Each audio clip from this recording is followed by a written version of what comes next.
One of the things that is said by Roman Catholics is how they were sent to boarding school.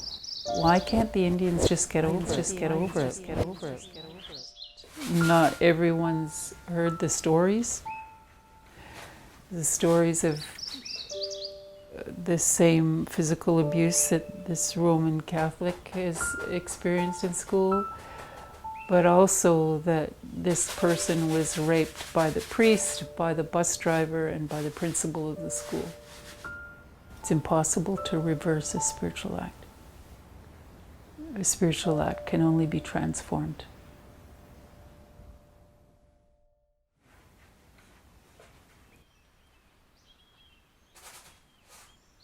With myself, it seems it was easier to forgive him for his abuse towards me, but towards my children, my daughters, it was much harder. And really, I would say it was my children and watching them when I was going through the deepest place of hating him and seeing what it was doing to my children. That's when I knew I needed to learn what forgiveness was.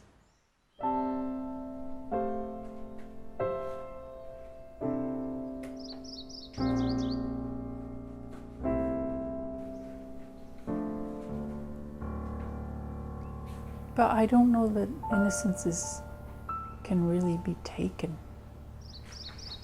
I think it's that shame seems to color it.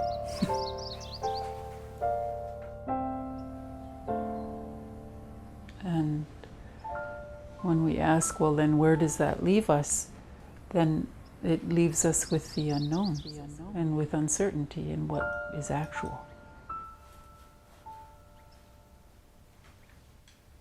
There's so much that's not known, and that's okay.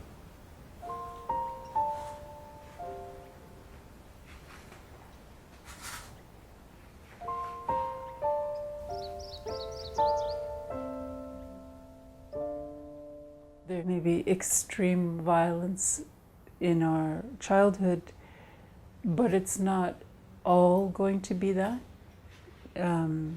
There's also these moments of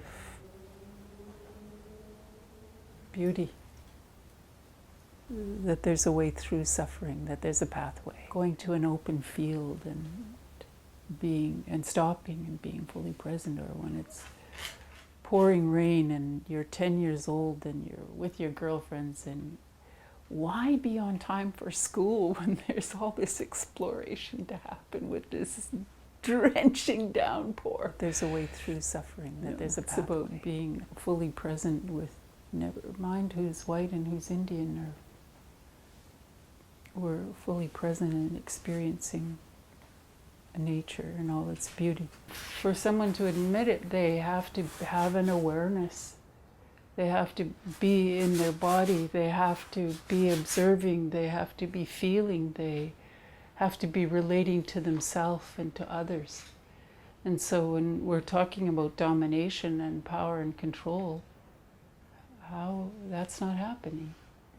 So we can, right, the father can still be coming home for dinner, and he's not there. The mother can be coming home for dinner, picking up her child from childcare.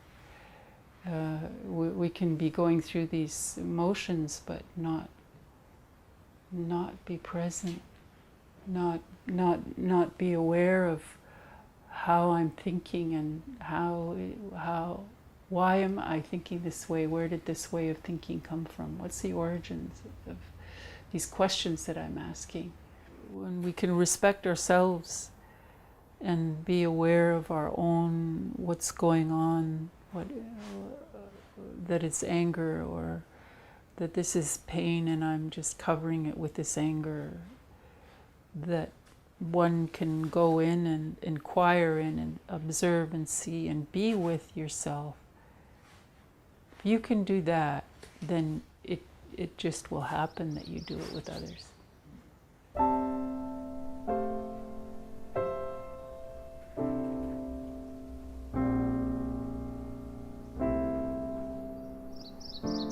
So when we can accept that it cannot be reversed, then we're both in the same vessel, we're in the same canoe. And that's where we need to be. We need to be in the same boat, floating way out without a paddle. We've always been in the same canoe. And the storm's been happening. We've been capsized. So what do you do when you've capsized? Well, I don't know if you went to camp, but summer camp. I remember that. Yeah. You push it up. Yeah, together. Together you do that. So, hey, let the storms come. We know how to right the canoe after it's capsized. We know that it happens together.